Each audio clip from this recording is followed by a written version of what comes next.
now proceed to Plenary Session 1 to talk about Family First, supporting Asian families in the era of inclusive growth.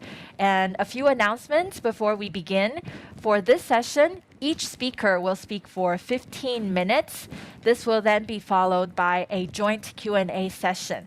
And for the participants, we recommend that you type in your questions or comments in the chat box as early as possible so that we'll be able to answer them during the Q&A session. And for the speakers, you will hear the bell ring once when you have 5 minutes remaining, the bell ring twice when there are 2 minutes remaining, and the bell ring 3 times when time is up. And if you have any questions, again, please type in your questions or comments in the chat box as early as possible so that we'll be able to get through as many questions as we can during the Q&A session.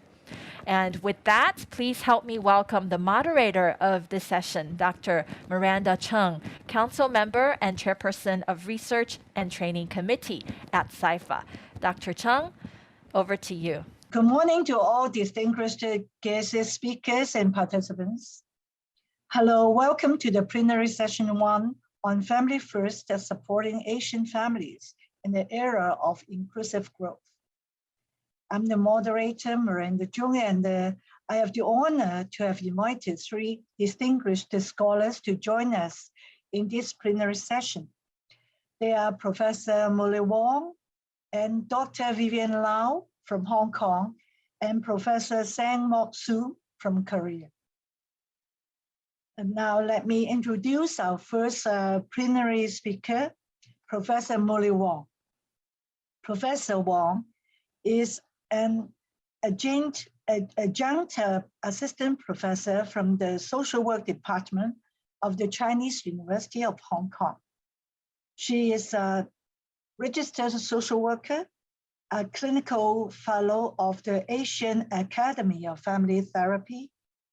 Her research interests include child protection, children in care, group work, family mediation, family-centered practice, and family well-being. And she has conducted extensive researches on family well-being. Now, Professor Mooly WONG's presentation topic is on a cross-sectional study on family well-being in Hong Kong. So shall we welcome Professor Mooly WONG? Today, my presentation topic is a cross-sectional study on family well-being in Hong Kong family.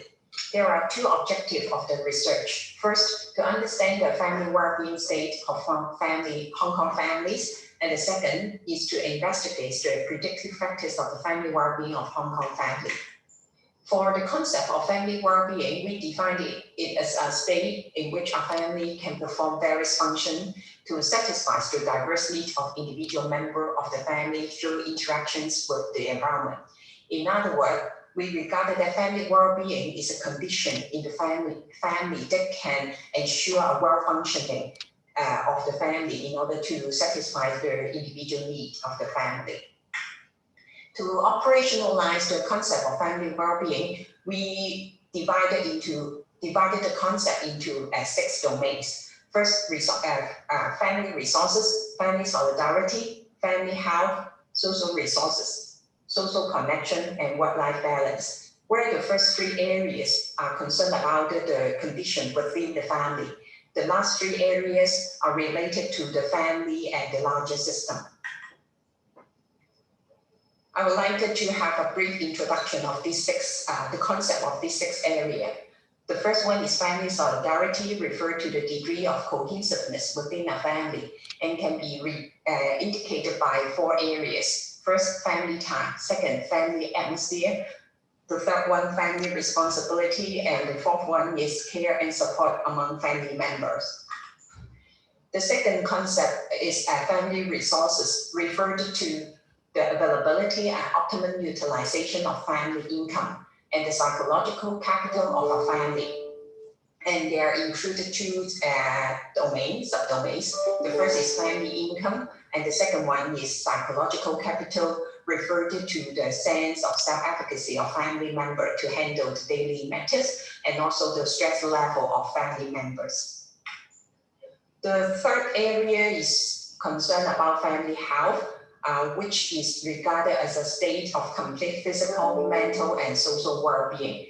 And this area is indicated by physical health condition and mental health condition of family members. The fourth one is social connection. It refers to the positive connection of a family with the wider environment. And this concept is indicated by two areas. First, social involvement, which means the participation of social activities or religion activities. And the contribution refers to behavior like giving donation and also voluntary work. The fifth area is about social resources. It refers to the accessibility of resources to support individuals and families. And such resources can be related to the informal help, such as peers, colleagues, neighbors, etc. And also from informal help, which are those help offered by government unit and also social service unit. The last one is work-life balance, which means that an individual is equally engaged in and also equally satisfied with his or her work role and family role. And we use a negative indicator to refer to this concept, which included work interfaces work and also home work interfaces with home and also home interfaces with work. About the survey of well-being of Hong Kong family. This is a cross-sectional telephone survey and was conducted by the telephone lab of Chinese University of Hong Kong. The total sample size was 1,343 individuals. The respondents were reached either by landline or by mobile phone. The data collection period was from July 9 to August 16, 2019, and the respondents were mainly reached at the evening time. For the target group, we reached those who were 18 years or above, Hong Kong residents living with at least one family member. That means we exclude those who are living alone and also speak Cantonese or Mandarin. The total length of the questionnaires include 43 questions. And among these 43 questions, there are 26 questions are the family well-being index. These family well-being index are subjective indicator, and they are indicated by 11-point Likert scale. And this is the overview of the family well-being index. And you can see that there are 6 domains. For the family solidarity and family resources, these 2 areas include subdomains, and also the rest are the questions of the index. For this 1,343 respondents, male and female distribution was equal. For the age group, we divided into 3 main groups. 18 to 29 years old was the young group, 30 to 49 years old was the middle age group, 50 to above was the old age group. And majority were the middle age group and also the old age group. Educational level include secondary or below or tertiary. And economic active status, majority was economically active, share around 68%, and the rest were economically inactive. Family structures, majority was the nuclear family with children, which covered around 66%, and the rest are nuclear family without children, and also there include some 3-generation family and single parents family. For the family monthly income, most was the high income group, which include $40,000 or above. About the occurrence of family crisis in the previous year, 18.3% say that they did have this kind of family crisis in the previous year. Number of family members who need special care, most respondents did not have this family member, but we have around 20% that needed to take care of family member who need special care. The number ranged from 1 to 3. Here is the result of the survey. The first one, this diagram showed the overall well-being score and also the domain score of the whole sample. The overall score was 6.23 out of 10. And you can see that family solidarity, family resources, and family health score were above this overall score. But work-life balance, social resources, social connection were all lower than this overall score. And the lowest score was social connection. We also divided the sample into 4 different groups: good, average, below average, and poor, based on their different index score. For the group, the overall score was 7.86. So again, the pattern was the same as the overall well-being score.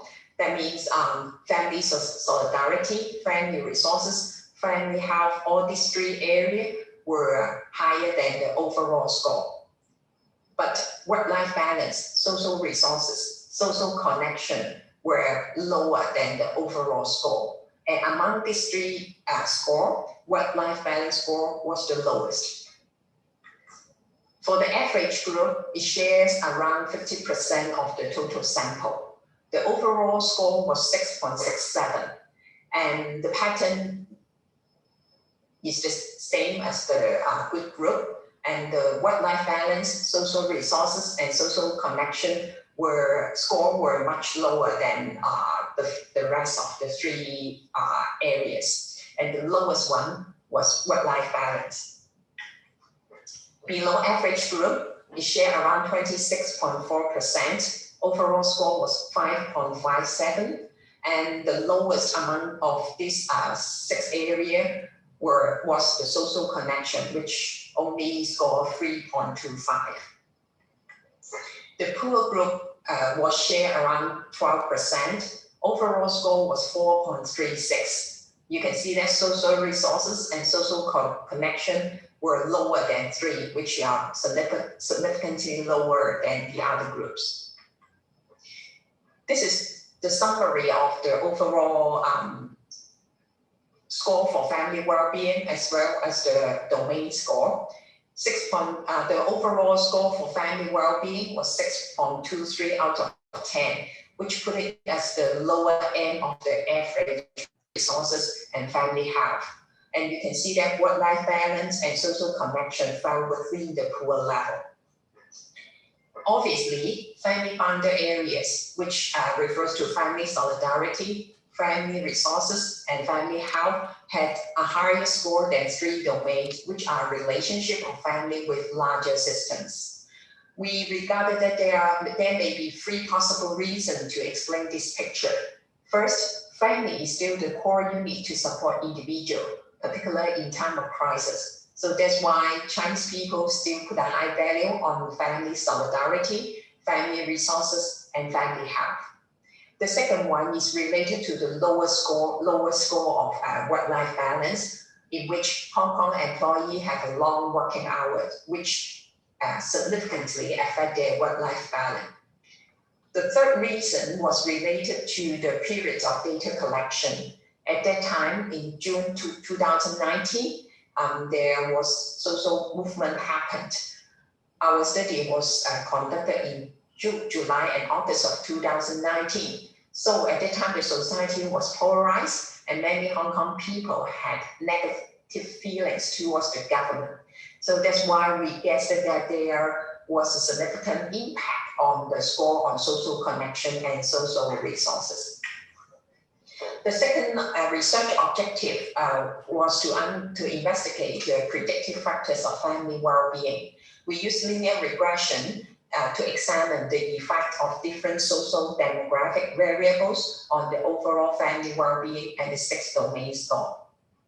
This table summarized the effect of different social demographic factors on the overall family well-being index, and as well as the specific area of the family well-being. So we summarized it in this slide and also the following slide. Young had a secondary level of education or below, had a lower level of family income, and has suffered from a family crisis in the previous year, had a lower overall family well-being than the people who were middle-aged or above, highly educated, had a middle or high level of family income, as well as those families who have not encountered a family crisis in the previous year. We needed to pay attention to the score of young people. That there are some areas that were particularly lower than middle-aged or old-age groups, including family solidarity, family resources, family health, social connection, and social resources. Economically active people had a poor work-life balance state than their counterpart. And low-income group scored the lowest in almost all domains of family well-being. Single parents family were poor in family resources than the other types of family structures, like nuclear family with or without children, and also 3-generation family. These family resources refer to income, living standard, living environment, and the self-efficacy to manage daily matters.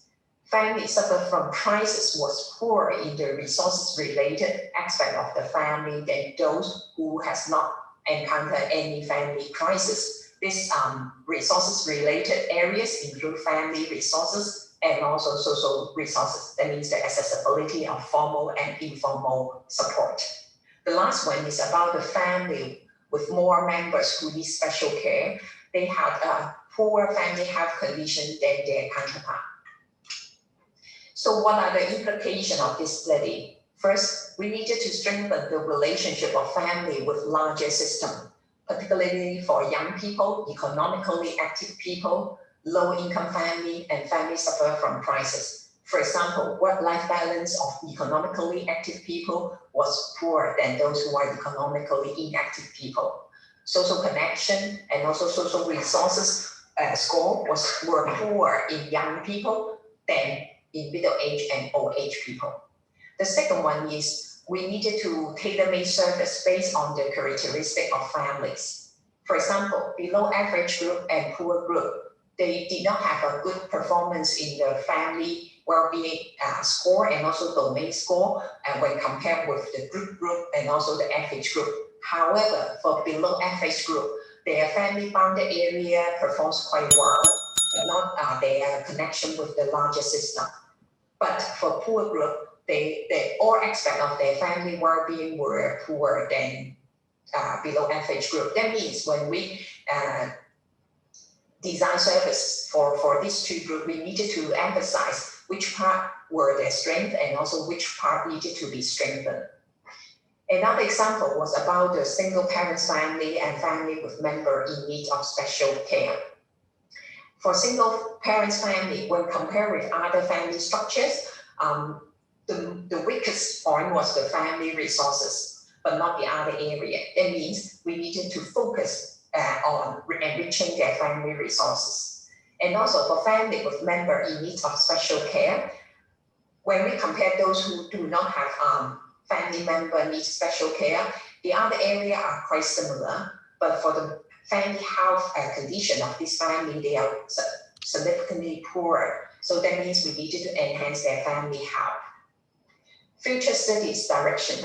The first one is we needed to refine these two because this is only the first phase to develop these measurement tools.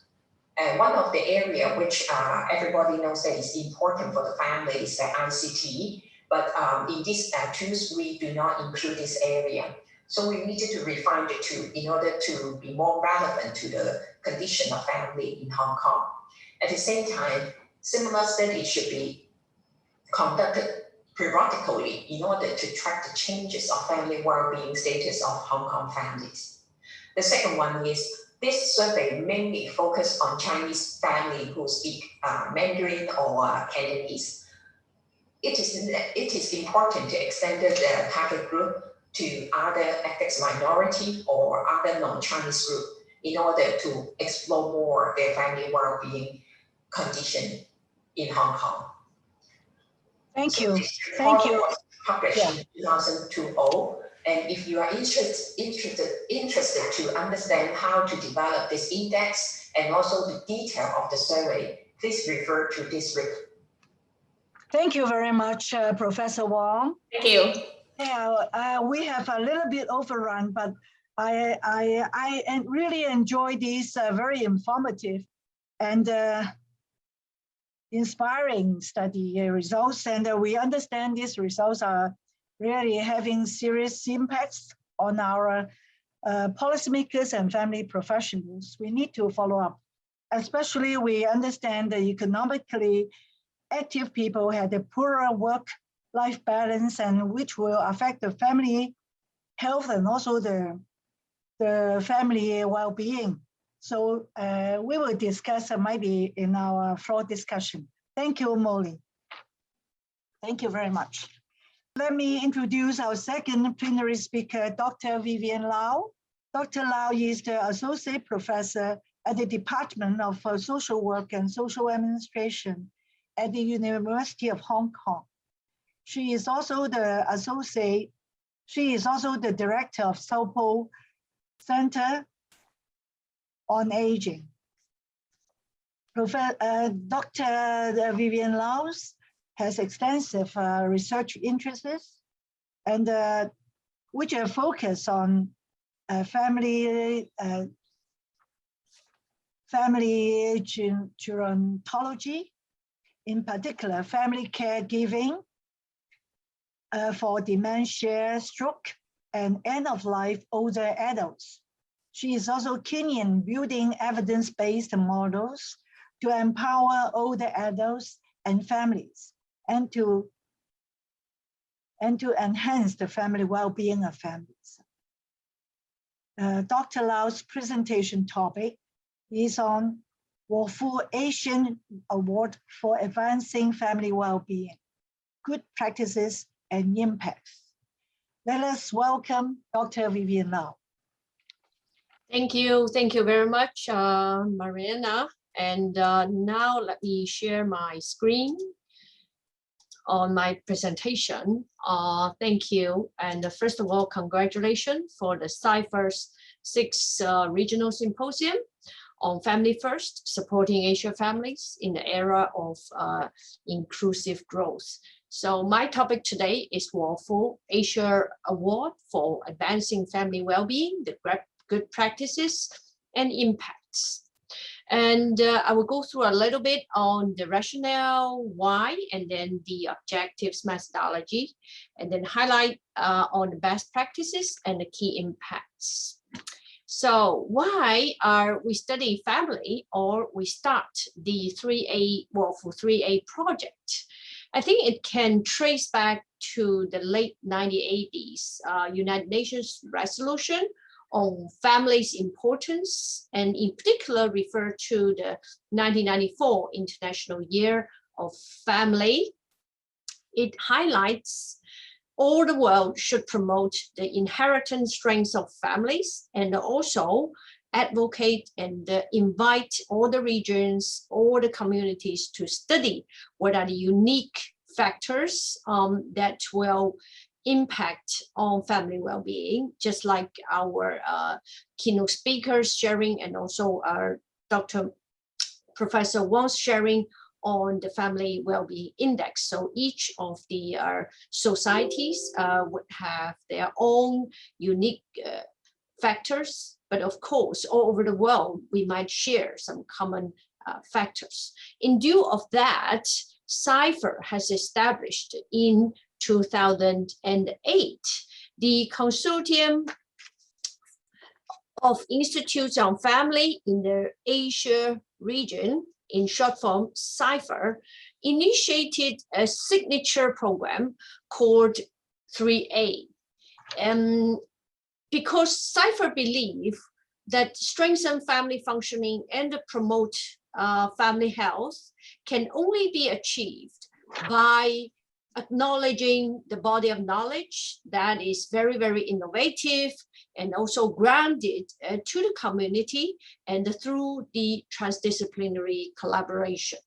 So under this understanding, CIFA initiated the Wofoo 3A projects with the spirit of aspiration for sustainability, innovation, and applicability. Since 2010, the 3A project initiated and started to recruit and advocate the submission for the award. And throughout the years of development, Wofoo 3A projects has moved towards a very internationally recognized platform. After 2 years of initiation, CIFA has already included a participation approach that to include my favorite projects that can be voted by the audiences. And then in 2014, it actually has a very close linkage to the International Year of Family. And in 2016, it further advocate the Best Collaborative Award. And then in 2018, it started more professional alliances. So based on these impressional observations, I myself engaged and volunteered to CIFA to study the best practices of the Wofoo 3A awardees and also try to consolidate the social impact of the Wofoo 3A projects under CIFA. So we actually adopt a mixed methodology by using document review and as well as conduct in-depth interviews of the awardees teams. And the whole process has evidenced a very importance of collaboration between the academias, myself, and also the CIFA team and the Wofoo 3A team in terms of how we join together to formulate the project scope, to determine the project's methodology, review and discuss the findings and develop guidelines, and also evaluate some of the key findings and how we can disseminate the results. So in terms of documentation, we, after a few rounds of discussion, we decided that we will include all the 8 finalists of the 5 Wofoo 3A project years in 2010 until the 2018, who can have awarded the golden, the silver, and the bronze, and the 5 outstanding awards. So this actually contains the key materials that contributed to our study. But of course, we all understand while we are reviewing the materials, we might have overlooked some of the vivid experiences of the participating teams, so that we actually interviewed 4 teams from various different communities and also belong to different awards, so that to enhance our richness of the data and also to validate some of our questions in mind. So in the document review process, we have also worked out a very detailed framework that guideline us to understand the best practices, including the rationale, the implementation, the evaluation, the innovation, the sustainability and the replicability, and also the institutional synergy. And these are also guide us to work out the 6 best practices. These 6 best practices is dedicated to the International Family Day on May the 28th. So we have already announced in our social media as well as in our networks. So please refer to that. And I will elaborate a little bit more on the each one of it. And it is just very much shared in value, and we are all fond of the ecological model of human development as shared by our two distinguished keynote speakers today, Dr. Darshi Gandhi and also Dr. Walker. And according to that framework, our awardee projects, they basically try to strengthen, I would say, the core issue for them to put up their rationale to formulate that project is that they believe strengthening family relationship is the core. And also because most of the project, I would say maybe almost all the projects, they have social workers leadership or as part of the main players, so that empower the service users become a very key outstanding theme under the project rationale. That means we are not only trying to fix some of the issues that we identified or the problems, the risks that the family members they are encountered, but also we tried to assert, to achieve our professional value, that to understand why it is so important to empower the services users through addressing some of the very important social problems that may be neglected by the mainstream services, including the sexual assault victims, including the gender angles, to understand women's specific needs in their health, including the enhanced populations that in our community that are not well protected by the welfare system, and also including the migrants, the pregnant teenagers. They're not in the mainstream or not in the main discourse in our discussion, but these projects, they take the initiative and then they say, hey, these are the groups that we really want to support. And we want to use our very innovative idea to understand the ecology that they are living and also to work out the solutions. So for all the awardees, they at least they will actually argue 3 out of these 6 rationales to support why they want to start their projects. And then during the implementation process, it is also very important to have a multidisciplinary professionals to contribute to the project, not only from a professional point of view, for example, from the social workers, from the para healthcare professionals, from the psychiatrists, psychologists, from nurses, from physiotherapists, from speech therapists, but also to engage academics to do a very solid project design, and also to integrate the research part into the service implementation. And also, as I said, because empowerment is one of the rationale for project rationale, and many of the projects, they would actually put up emphasizes on capacity building and also to engage volunteers. In terms of capacity building, they actually have run some of the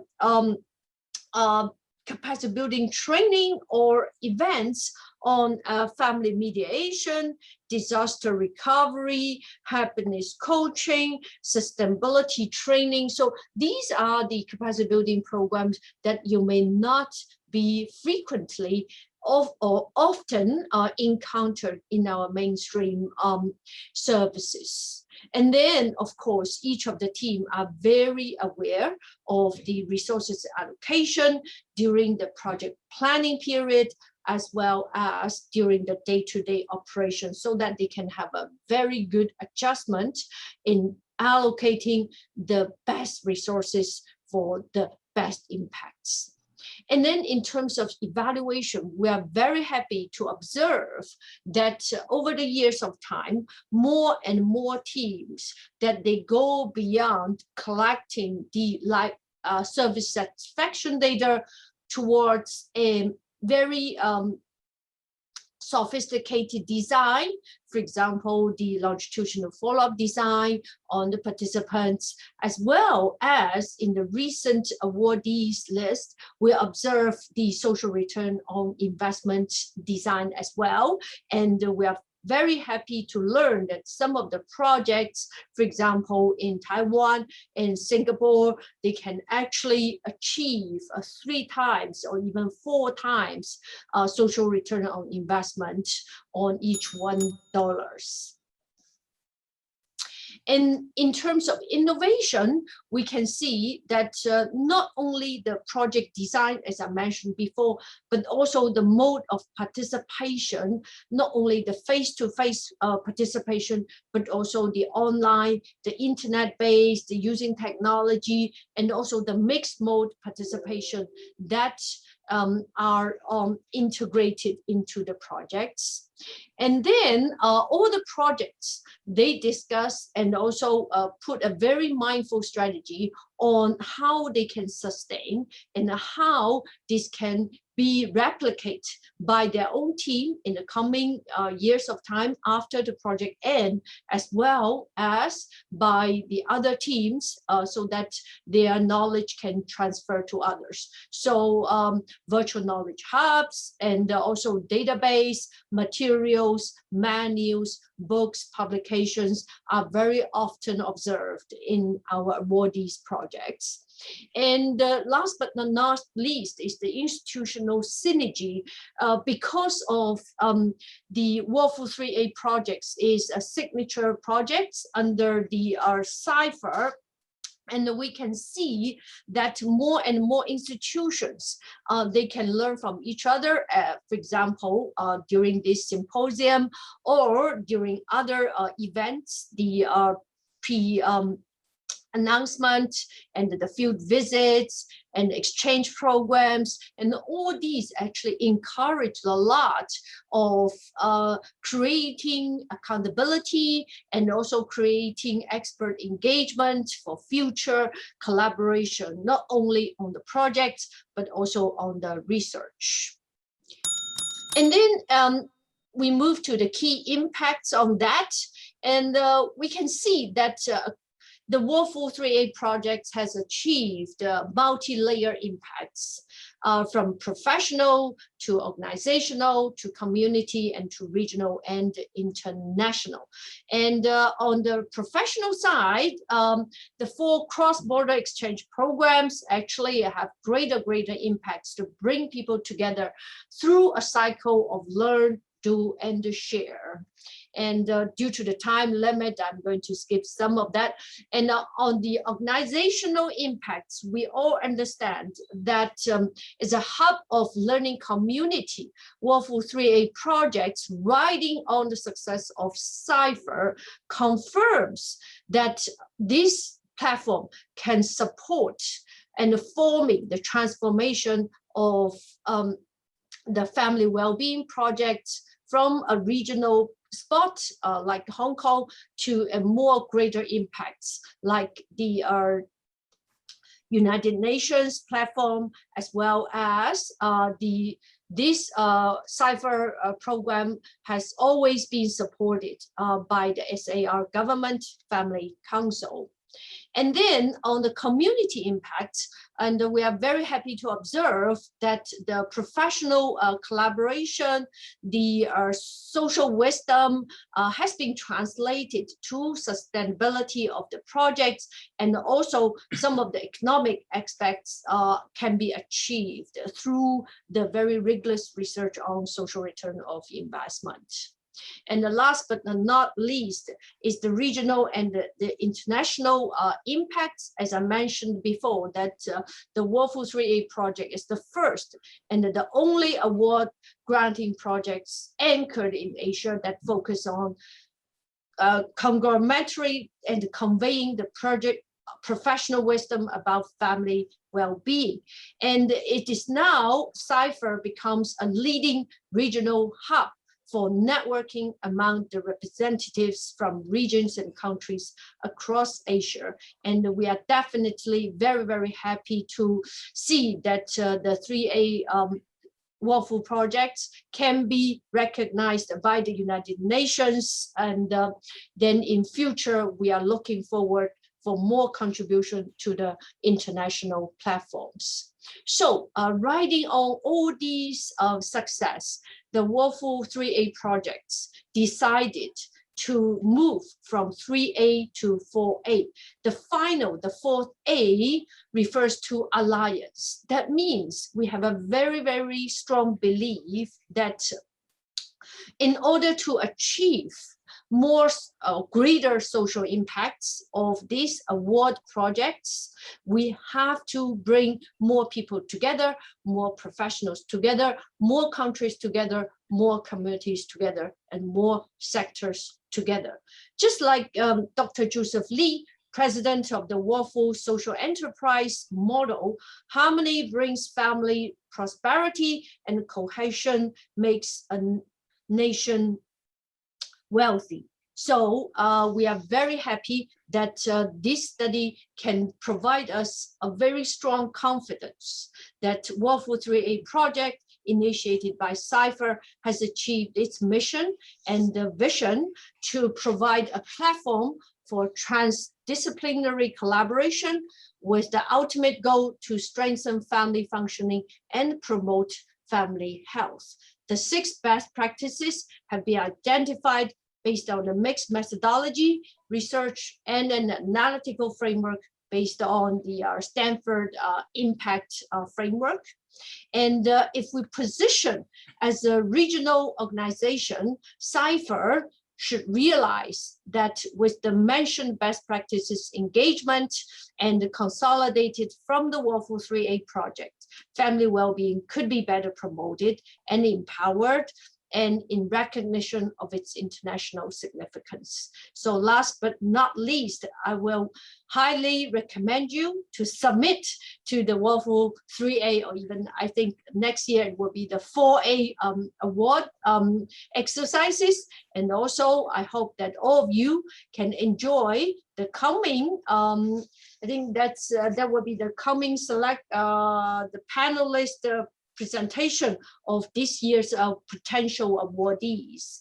And last but not least, I wish that all the families can benefit from these very, very outstanding projects so that not only the individuals, but also the families and the communities and local, regional, and international levels can be benefited. Let's join hands together, work for the well-being of the families for inclusive growth. Thank you very much. Thank you very much, Dr. Vivian Lau. Thank you. Thank you for your excellent presentation. It's not easy to give us a very detailed introduction of the projects within such a short period. And indeed, the 3A project, the flagship program of the CIFA, has succeeded to bring out good practices of the social substance organizations in Asian region. Congratulations to CIFA and also all the participating teams for your concerted effort in promotion of family well-beings in Asia and beyond. Thank you again. Thank you. Yeah, thank you. You have done an excellent job. And now let's turn to the plenary session. Our third speaker, Professor Sang-Mok SUH. Professor Sang-Mok SUH is the global president of the International Council of Social Welfare, an NGO that embraces the issues of social welfare, social justice, and social development.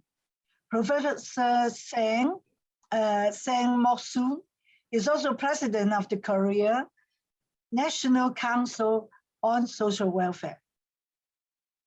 Professor Sung's presentation topic is supporting Korean families in the era of inclusive growth.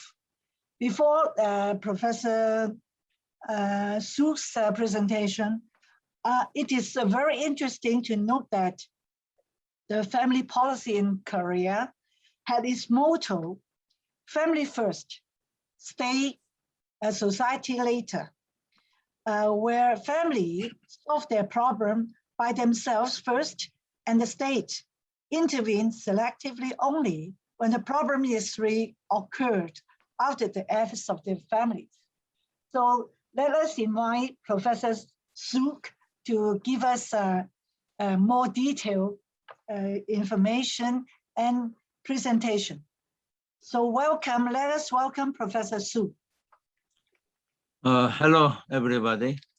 I'd like to thank the organizer of this conference, particularly Professor Joyce Feng, for inviting me to this very important conference.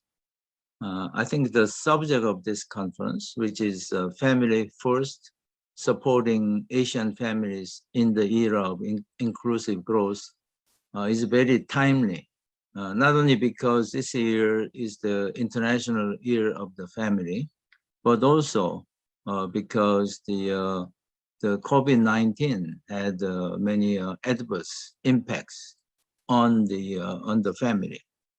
So I think it's very important to review what's happening in the family welfare. Unlike two previous presenters, I'll be focusing more on the family policy issues in Korea. Dr. Mi-Hyung Choi, who is a researcher in the KNCSW, is also cooperated in making this presentation. And so I will make the presentation, but because Dr. Mi-Hyung Choi has better expertise on this subject, she may help me in answering some of the difficult questions, okay? The so-called familiarism is deeply rooted, as just the moderator mentioned earlier, in Korean society, just like in other East Asian society. And families are considered to be the first sector that is responsible for providing care. However, family formulation is recently delayed due to the decline in marriage rate, increase in late marriage, and reluctance to have children even after marriage, thus resulting in an increase in single-person household, as well as a decrease in household consisting of couples and unmarried children. With the family size growing smaller and the participation of women in the labor market increasing, the problem of a care deficit appeared, and the spread of the COVID-19 has just aggravated the situation. In fact, the COVID-19 has been negatively affecting not only care issues, but also other family issues, such as domestic violence and economic hardship. There are several issues, maybe basically 3 issues I'm going to examine today. The first one is the impact of COVID-19 on Korean families in 3 aspects, namely child care, women's burden of care, domestic violence against children and women, the economic situation of the vulnerable groups. The second subject I'm trying to tackle is to introduce the master plan for healthy family, which is the sort of the basis of the Korean family policies.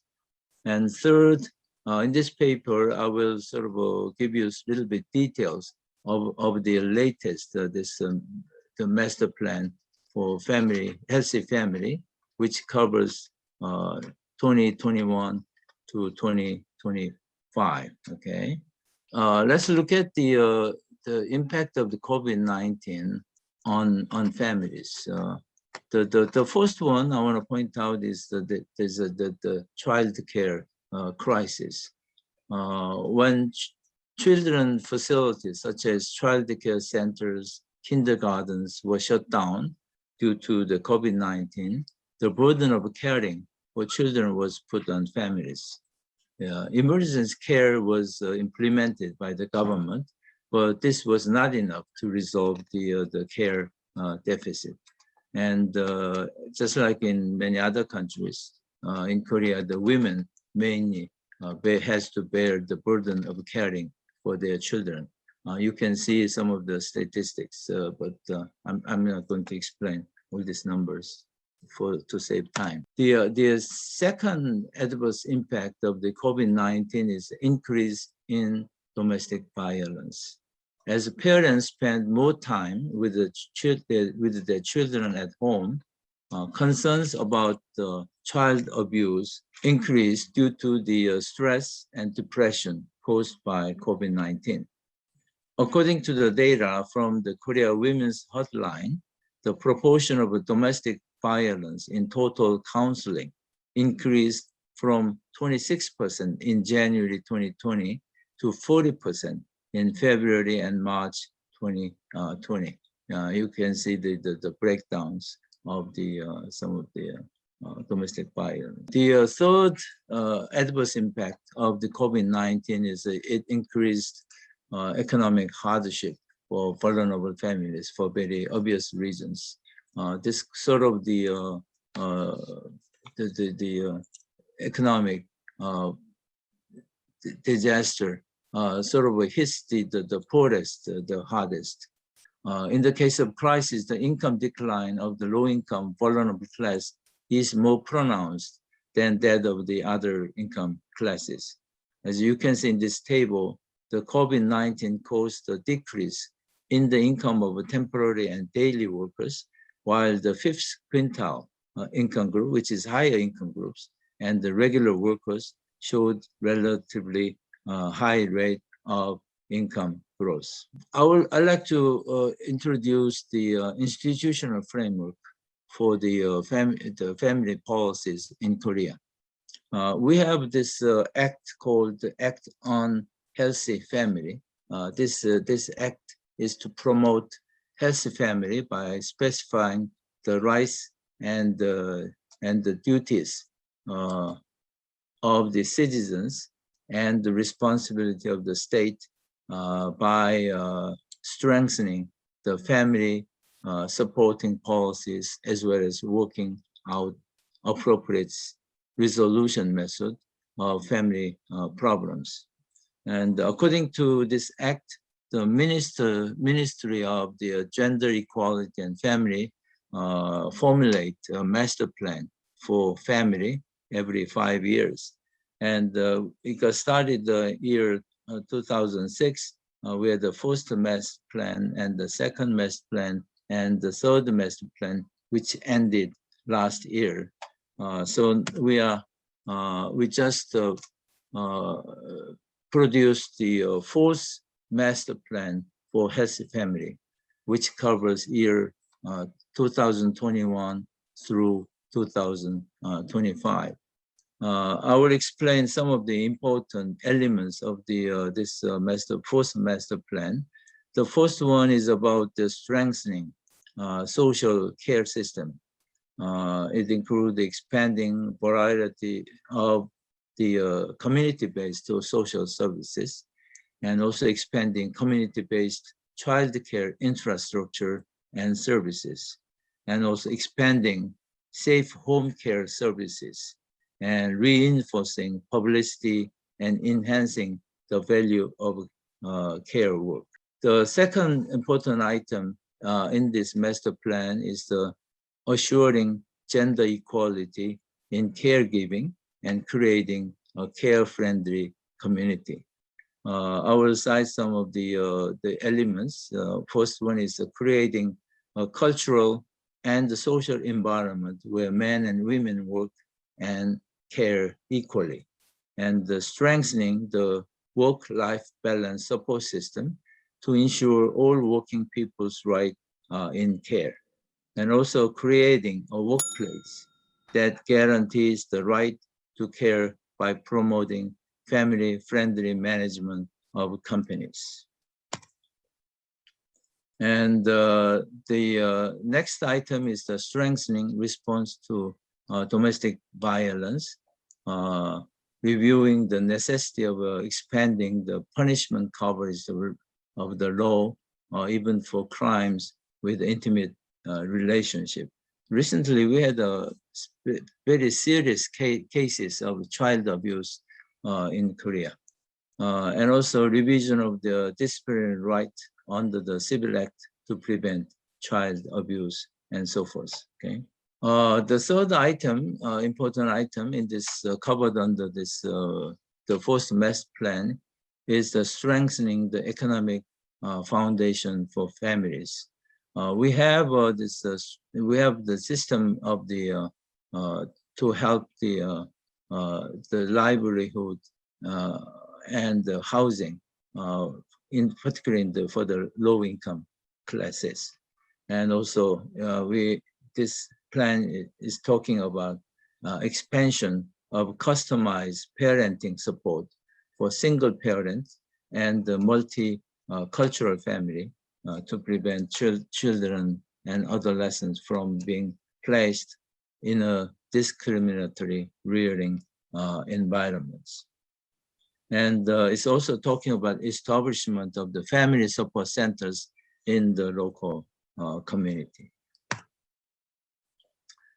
And also it covers the improvements of the family benefits, such as the National Basic Livelihood Security System, which is the really basic public sort of security in Korea. And also it deals the issue of expanding the emergency aid and support system in Korea. And also it covers the expansion of the housing support for vulnerable families and improvements in the quality of the public rental housing. The last item under this plan is the establishing a system that embraces family diversity, which includes the provision of the legal grounds for prohibition and prevention of discrimination according to family types, and also ensuring various family formation outside the marriage system, and also reviewing the necessity of revision of the term health family, because that has a nuance that the family with a specific need is not a healthy family. Okay. And also it covers the issues such as spreading awareness of family diversity and equal family culture, and also development and operation of the family education programs. This is a very comprehensive the plan, which is almost more than 200 pages, and it emphasized mostly the role of the government sector, the public sector.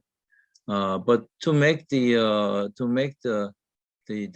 healthy families, I think we need the important role should be played by the civil society and the local community.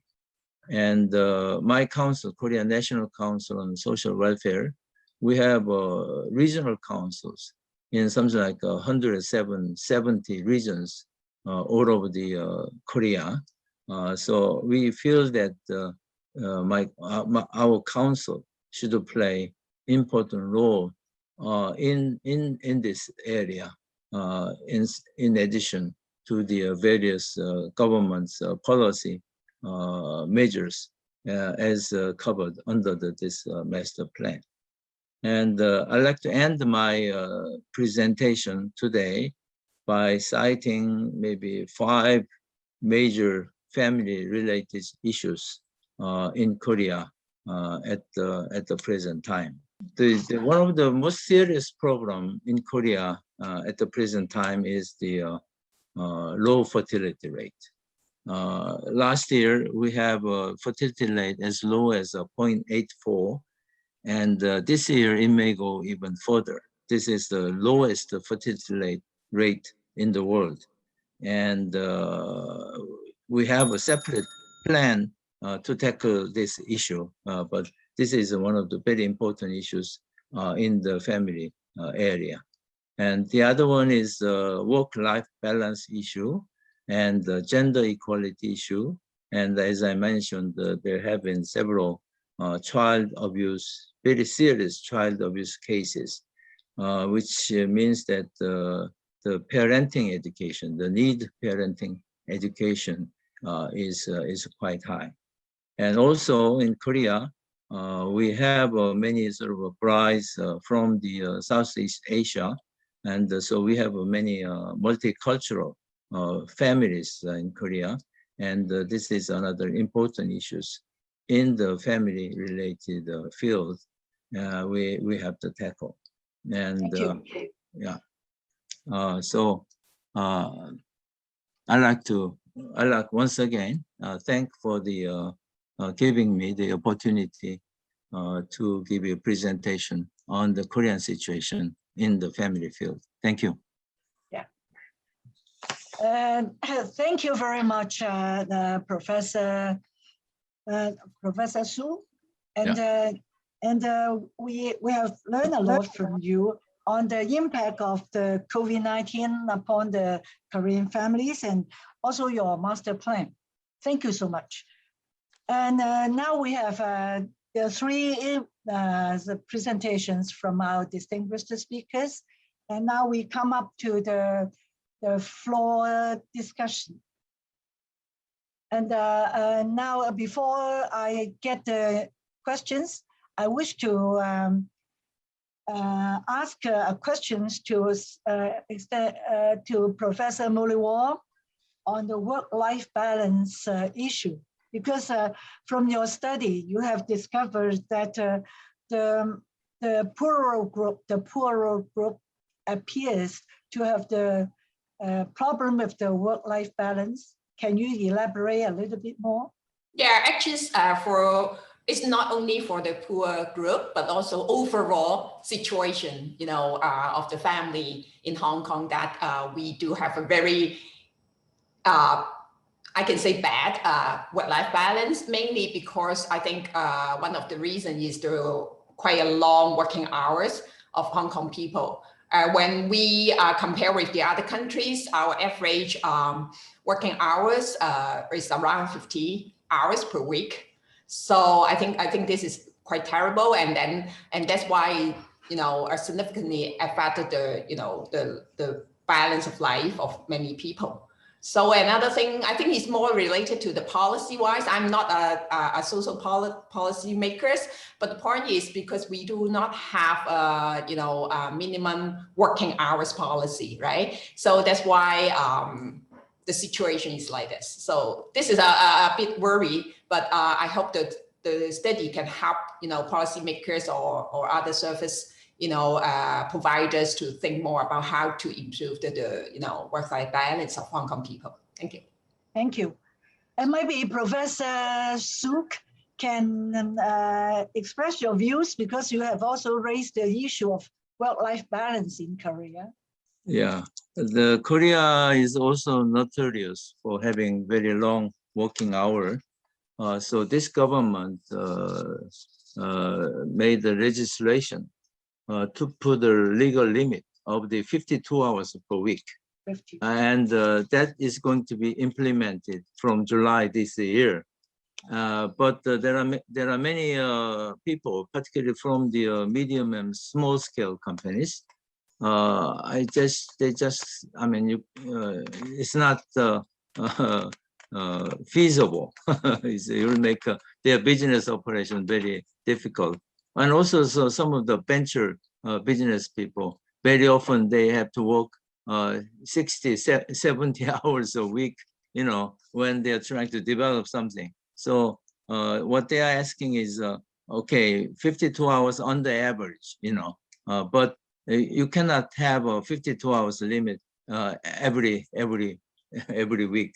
That's so this is a big issue in Korea. Yeah. Thank you, Professor Su. And then may I invite the Dr. Vivian LOU to give us your views on the sustainability and replicability of the 3A projects in Asia and beyond. I think one of the things for us to sustain a project is to see how these innovative projects can be integrated or become a new norm. That means we are not going to treat it as a project anymore, and its best practices can become a normal service delivery mode. So I think the next page is to encourage or empower or work on, the mechanisms, how we can actually encourage these teams to put these elements into their normal services.